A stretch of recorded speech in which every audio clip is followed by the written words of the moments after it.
Hey Dan, so we're gonna feed again today. This is day number 2. I realized there was a couple things I didn't mention. I had mentioned yesterday about the drawer that the jar that I save extra in and why I do that, and I'll tell you that in just a second. If you recall yesterday, this was that nice big tall sour. It was nice and bubbly. Now it's sunk down because it's exhausted itself.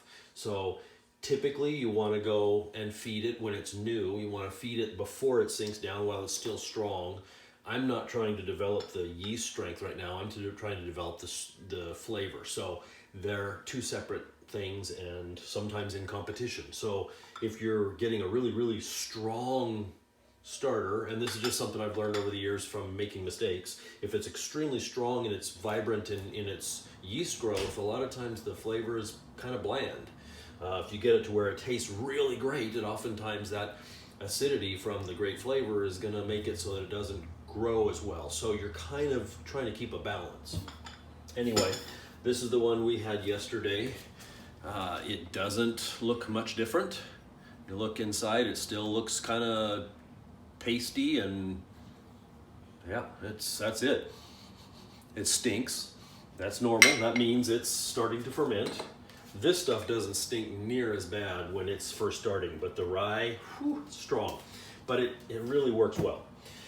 What was the other thing? So anyway, what I saved this for is, I've tried many times, many different ways.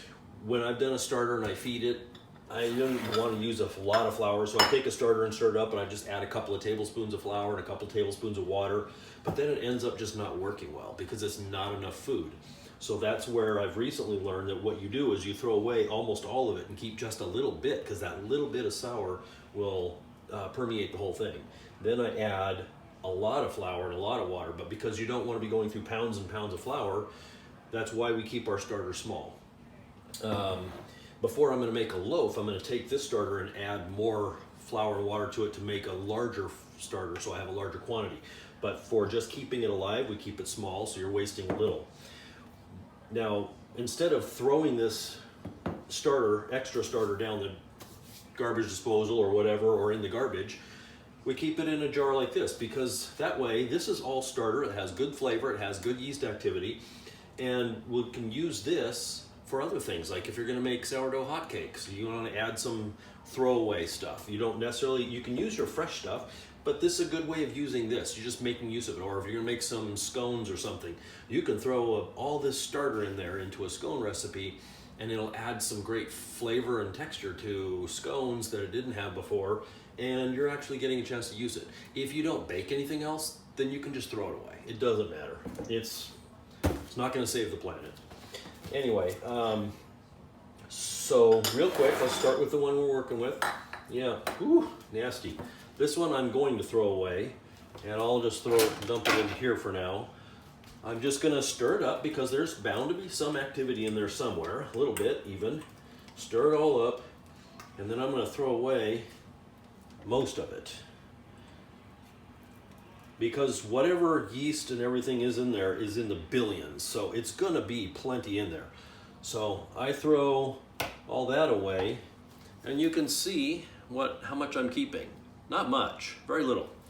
And then I'm going to put that on my scale, turn it on.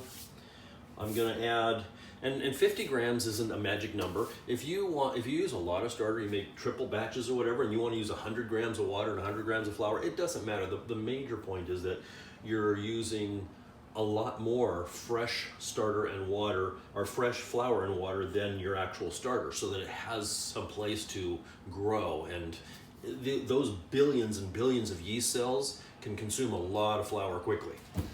So I'm just going to go with 50s because it's a small amount that I'm trying to keep. So I'm going to add in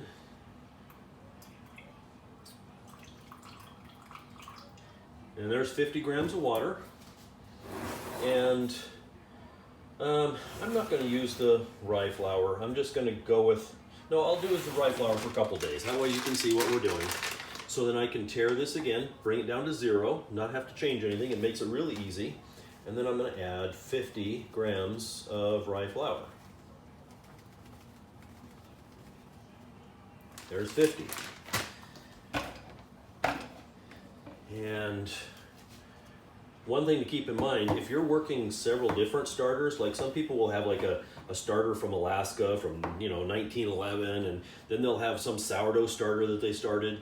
People have this little idea that, well, I got this a chunk of sourdough starter from San Francisco, so this is my San Francisco flavor. But really, there are so many billions and billions of yeast cells in the air everywhere that within a few months, that's no longer a San Francisco sourdough starter. It's a sourdough starter from the yeast that's in your area. San Francisco has a very specific strain of yeast in their area. It's native to there. They're known for it. It's wonderful flavor. It doesn't grow here. It's not around in here. So whatever was in there will be taken over just by a few months of feeding. So, if you're working on multiples, and some people want to do that, they want to have a rye starter and they want to have a whole wheat starter. They all taste different. If you're using the same tools to mix them, you're mixing yeasts. They're no longer separate. So if you're going to keep a couple of separate starters, you need to keep them completely separate. Use different tools for everything. There's so much mystery around sourdough starters, and there really shouldn't be. It's flour and water, and that's it. It really, nature does its best. God makes it happen. He causes the growth. We put the things together, he causes the growth. So I've mixed it up again, and it still looks just as cakey, and but that's it. This is way too small of a container if this were actually active. Like I said yesterday, you need to get a bigger one like that. And you don't have to use glass, but plastic can cause weird tastes with things. Glass, metal also. So glass is really a good one to use. I prefer glass. Most people will tell you glass is the best thing. So that's that. I normally would have thrown the extra into here that's active, but I don't need that. So there's my thing. I keep it on there, and tomorrow evening I'll feed it again, and hopefully within the next 2 days, that's basically all we're going to do. You do that once or twice a day, and within 3 or 4 days we should start seeing some activity. So I'll send you another video in a couple of days when we start seeing some activity. I can show you what it's like. You'll see the same thing in yours, and then we can start feeding it with regular flour and learn how to use it in a loaf. Like I said, the sourdough has such mystique around it, and it really is unfounded. It's because people don't necessarily teach it. I've been baking bread off and on for greater than 25 years, but I'm a visual learner. I've got a stack of books I've been reading, and just trying to learn from books is really hard. But just watching when they put their hands in it, how loose is it? When they fold it, does it stick into their hands? Why is it sticking in their hands? All those little things, if I can see those, we can learn. And so it makes it much more simple, and it really is simple. It's flour and water and salt. It makes wonderful flavors because it ferments. And a standard sourdough loaf that I make, if I start it today, I'm not going to bake it for 2 days because it's going to work some today. It's going to sit in the fridge overnight. I'm going to pull it out and let it ferment some more, work it some more, and shape it and put it in the fridge overnight. And then the next day, it's going to go into the oven. It's just, you've got to give it that amount of time to permeate that whole lump of dough with the flavor and the yeast and all. So that's it. If you have questions, text me, email, whatever. I'll send you this one out this evening. Bye.